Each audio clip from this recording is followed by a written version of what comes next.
tell this is a collaborative process.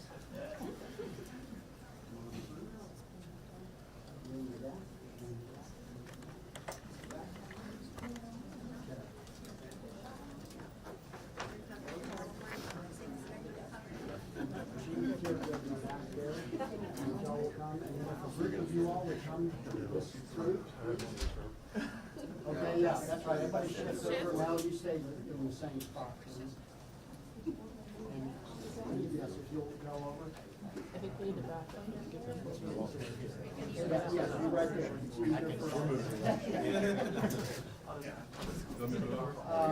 Actually, if you, I mean, you're in the back. Yes, sir.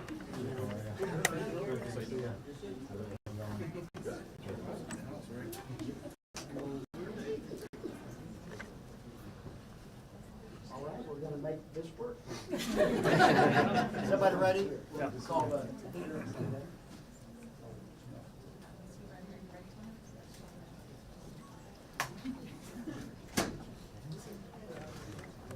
So I think we need one more person. Is there anyone else in the hallway? You should see the car they all got out. Oh my God. Got 4 more right here.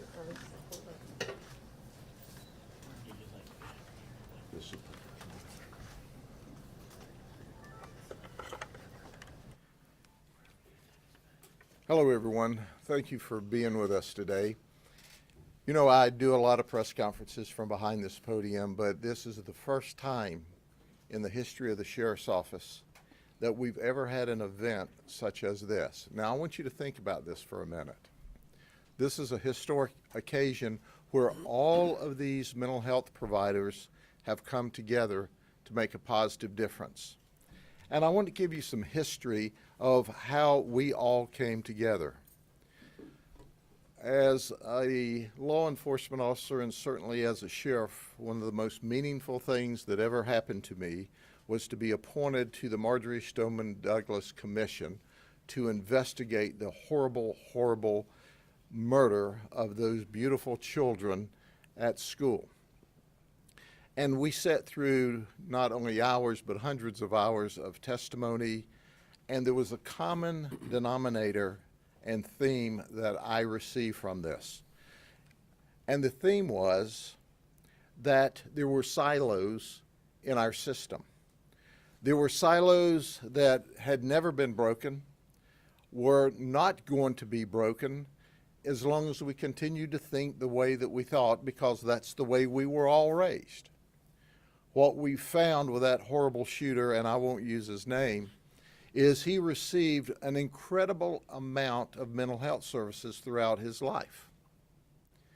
But this group didn't talk to this group, and this group of providers didn't talk to this group of providers, and this group of providers certainly didn't talk to the school system, and the school system and the providers certainly didn't talk to law enforcement. Now, there were many other failures, but the common denominator for me is if we're going to be successful, we can't continue to do the same old thing and expect different results. When we made that suggestion among different providers here, the exciting part was not one provider pushed back. We all understand we come from a different perspective, but our goal is all the same. We have 16 organizations represented from the county. And during this process, I appointed the first ever Director of Mental Health Services for the Sheriff's Office to be my coordinator, Gwinnell Brandt. So we're here today to announce the next phase of collaboration that's enhancing the mental health programming in Polk County. We can't wait on the White House in Washington, D.C. or the State House in Tallahassee to make a positive difference. We're taking the resources we have locally, and our goal is to set the model and the mold and the trend for not only this community, this county, but for the state and the nation. And it all starts with working together. And we have overcome monumental hurdles by working together. My personal personal interest in this from the sheriff's office perspective is I run the biggest mental health facility in the county, and that should not be. Folks that are significantly mentally ill, people that have addiction problems, significant addiction problems, need to be in a facility or under services that helps them. If we do that, we'll reduce crime, we'll reduce victimization, and we'll give people the opportunity to not only stay out of jail, but to become physically more healthy as well as mentally more healthy, and they can carry on a productive life that's in the best interests of all of us. We know, according to Bureau of Justice statistics, 63% of the jail inmates have a substance abuse disorder. 44% have a mental health disorder. In Polk County, 32% of our jail inmates are on psychotropic meds, yet many are still undiagnosed. The sheriff's office worked 401 overdose deaths in the community since 2019. That's staggering, and it's unacceptable because that's someone's child, mother, father, brother, sister, relatives. There have been barriers, and the barriers that we frequently hear about are transportation, program waiting list, legal identification. None of those barriers exist in the county jail, none of them. So we have a significant population that we can do more to help, and we are. And it's the brilliant people that are here today that deserve all of the credit. There are no barriers in jail, and if we do what we can do for those that are in jail, I like to think of them as a captive audience. Then we can move forward from that and also provide services for them in the community. We call this the STARR Program, Substance Treatment, Advocacy, Recovery, and Reentry. Two very strong forces have now combined after a vision by Joy Johnson, our Director of Health and Human Services for the county. Helping Hands, and also our Tri-County CEO, Bob Reinhardt. But I want to take you back. Dr. McMicken, who was my personal physician for many years, he's since passed away, called me one afternoon and he says, Grady, we've been talking about a program. Mary Beth Moore and I have talked, and the team has talked, and we think we can do more with mental health services in the jail. And I said, Dr. McMicken, I could only dream about that. That's what we've always wanted. And that's where Helping Hands started. So Dr. McMicken has passed now, but he'll forever be one of my heroes, because even though he's not with us any longer, he is still doctoring people because of his wisdom. So Helping Hands not only has Polk Health and Human Services and the Sheriff's Office, but Polk County Fire Rescue, Yes Care, Tri-County, Winter Haven Hospital, Lakeland Regional, Peace River, Core Behavioral Health, Florida Department of Corrections, Probation and Parole, and County Probation, and now JASA, our in-jail substance abuse treatment program. I've got some other notes, but first I would like to introduce to you our chairman, Commissioner Braswell. Commissioner Braswell is a leader. One of the biggest challenges to any program is funding. And our Board of County Commissioners said, yes, we'll help. Yes, we'll make a difference. And at the end of this program, I'm going to vision for what one of our next steps will be. And it was because of our chairman and our county commissioner, Braswell, leading the charge and our other commissioners supporting so that we can make a positive difference in our community. Chairman? Thank you, Sheriff. I've got a statement I want to read, but before I do that, the one thing the Sheriff said, in the 7 years I've been in government, the one thing I've noticed are silos. There's so much information that doesn't get moved back and forth. Just the idea of moving forward and knocking those down, better communication, I think will help everybody in this situation. But I do have this. The vision of Dr. Thomas McMicken of providing services to incarcerated individuals who needed additional support for behavioral health or an addiction was realized in the creation of Helping Hands. Since its inception in 2018, the program is focused on its core tenets: healthcare, access, navigation, delivery, and support. Helping Hands, a nationally recognized program, serves as an umbrella framework for many programs that support both incarcerated individuals and those reentering society post-incarceration for up to 12 months. The programs include Hatch, STARR, and Second Chance medication-assisted treatment. These expanded programs combine to support these vulnerable residents in their transition from incarceration to active and contributing members of our society. A multidisciplinary team approach brings partners together in an innovative way to identify participants and assist them in connecting with behavioral health providers, resources for recovery support, medications, case management, health assessments, transportation, and housing. This team is made up of community paramedics, certified peer specialists, case managers, housing specialists, to name a few. Overall, this program has seen many successes that have changed the trajectory of those individuals recycling through the criminal justice system. It not only impacts the individuals, but it also positively affects their families, their neighbors, and our community. Thank you. Thank you, Mr. Chairman. And next, I'm going to invite Tri-County CEO Bob Ryan to speak. Bob and I go back many, many years with the JAZA program and the work that we've done. And once again, you can't measure the absence of an event.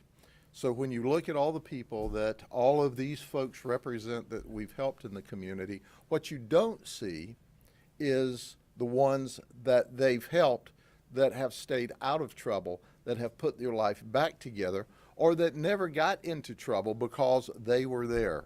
These are the masterful people, and this is one more example. Bob, come up and speak with us. Thank you. Hi, I'm Bob Ryan with a giant heart. Thank you very much, Mr. Sheriff, inviting me to share. Early in my career here in Polk County, I saw that there was very little being done. But when this sheriff was elected, slowly but surely, the events to bring us to this day have occurred. The JAZA program is over 30 years old. Evaluations in the jail and is another piece that was going on during the sheriff's tenure. And as we continued on, the services that we delivered started to prove itself in non-recidivism to the jail. So with that captured, the JAZA program was instrumental in educating individuals here in the jail, or at each jail now. And that meant that individuals were no longer recidivating in the manner that we have seen in the past. Consequently, Tri-County continues to be a full supporter of the programs that are being shared here today and that have continued from the past to today. We are really happy to be partners with Peace River and the crisis response team that is in every sheriff's office. For that is the prevention piece relative to people coming into the jail.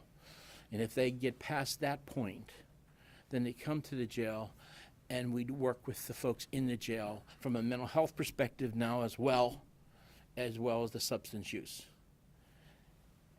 Then the path continues through a program called Helping Hands.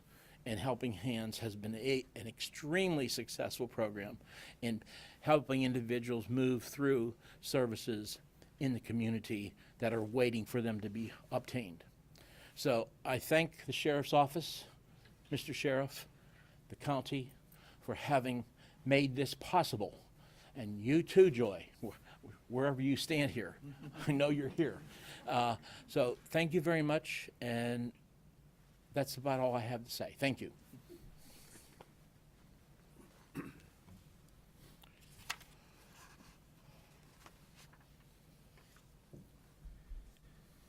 I want to list to make sure we do the supplemental or additional stakeholder that have agreed to provide services and have agreed to help us. And once again, if you're from the outside looking in and you see these folks here, you go, well, there's a lot of nice folks standing up there. But you can't understand the energy that I have, and that's why I repeat it, that this is the first time that we've all been in the boat with an oar in our hand, rowing in the same direction. Heart for Winter Haven, Heartland for Children and Neighbor to Family, NAMI, Peer Specialist Training, to name a few. Now I'd like to introduce you to Denise Harrison, who has worked with Tri-County for 18 years, and she's currently a community program coordinator working in the STARR program. She just happens to be a peer specialist. She is the subject matter expert. And from what I understand and my interaction, an absolutely great one at that, who has worked in our jails for years and years and years. I'd like for you, if you will, to share your story and the vital role of peer specialists in your recovery efforts. Denise? Hi guys, Denise Harrison with Tri-County. We're in such a different time than used to. If you had a mental health condition or a substance abuse disorder, it was a dirty little secret that nobody talked about. Now I'm asking people to put it on their resumes. So we've come a long way with that, but the biggest part about the peer specialist role, we talk their language. We ran the same streets. We've been to the same jailhouse. We've been to hell. We know the way out. And from the beginning conversation with these individuals, what we're asking them is, what is your idea of success? What do you want to accomplish? What do you want to do? And then from there, we develop a plan and we hold them accountable. So how we're able to go across agency lines, with releases of information, of course, is we follow them to their doctor's appointments. If they're having a problem communicating with their doctors, we help with that. We take them to 12-step meetings. We take them to the grocery store if they're not capable of doing that on their own, until we get their strength built up and their belief in themselves built up to where they can handle it on their own. One of the great things about Tri-County is we never have a wrong door policy. If you're a client of mine, you're a client of mine forever. And if you ever need us, we're here for you. And with that need, Jersey Commons is a subsidized housing unit being built by Tri-County in Winter Haven. That was going to help our high-need, high-utilizers, say those people who can't just get a grip. You know, the mental health is too strong. Social Security doesn't pay enough to sustain rents in the area. So what do these people do? And what we do is we get them over to a subsidized housing to where they can receive the case management services, peer support, and basic health care. So I'm excited to be with this. I love working with the Sheriff's Office. They have been more than accommodating with anything that we've tried to introduce the inmates to.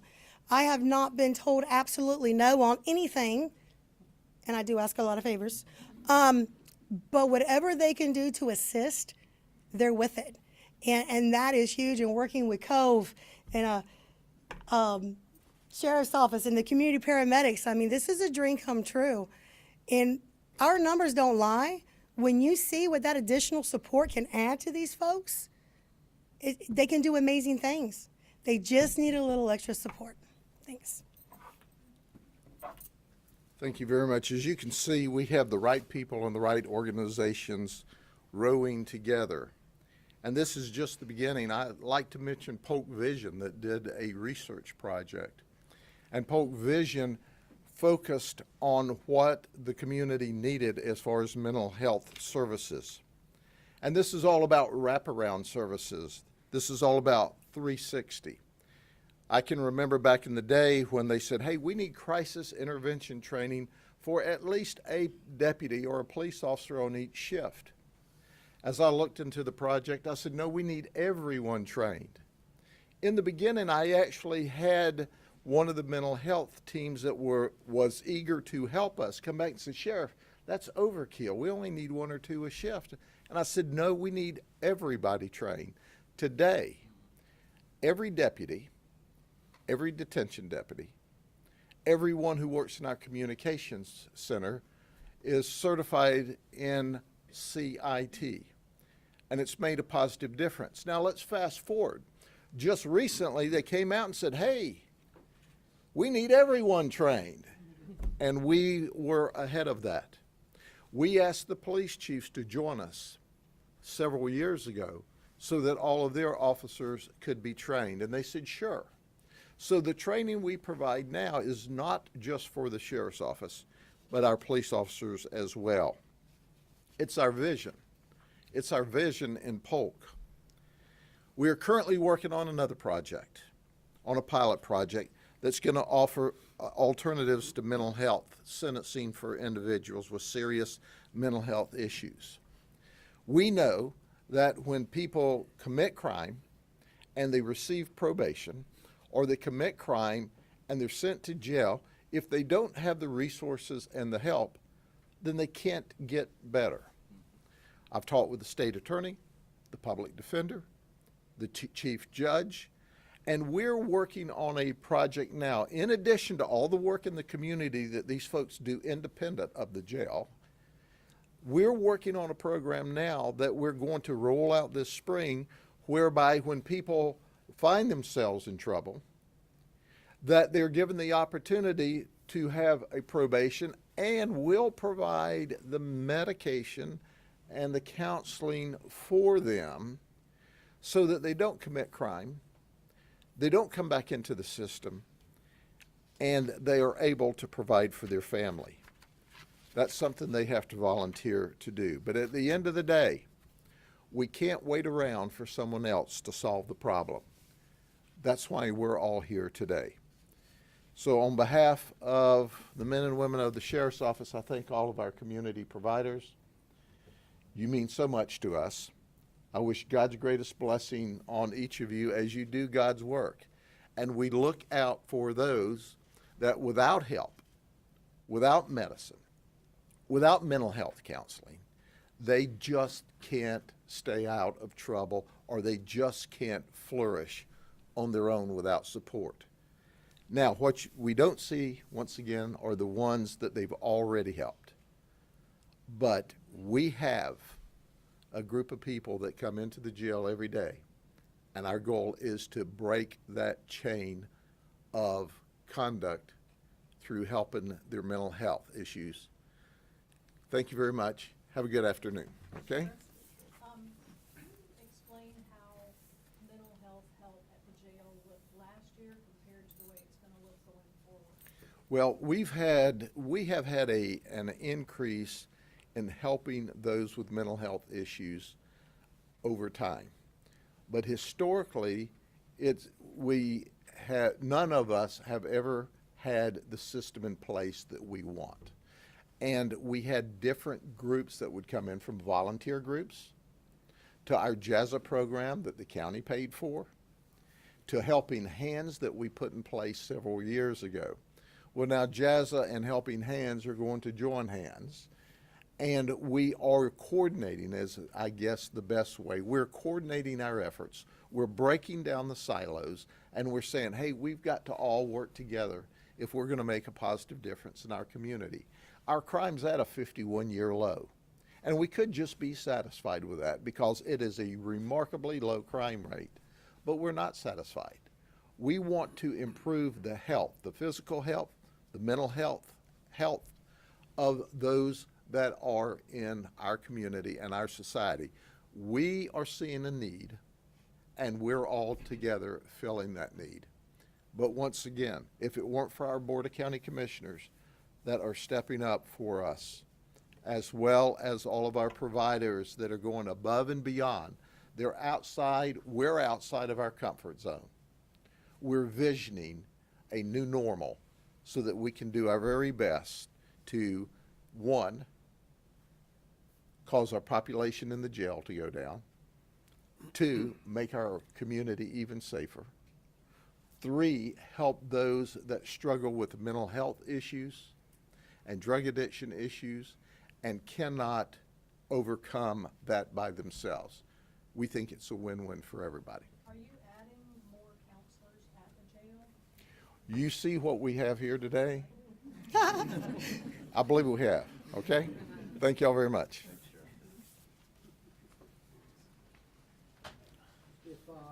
we have a number of partners here, and if anyone wants any individual interviews, you're welcome to do that. I think I had a couple of questions.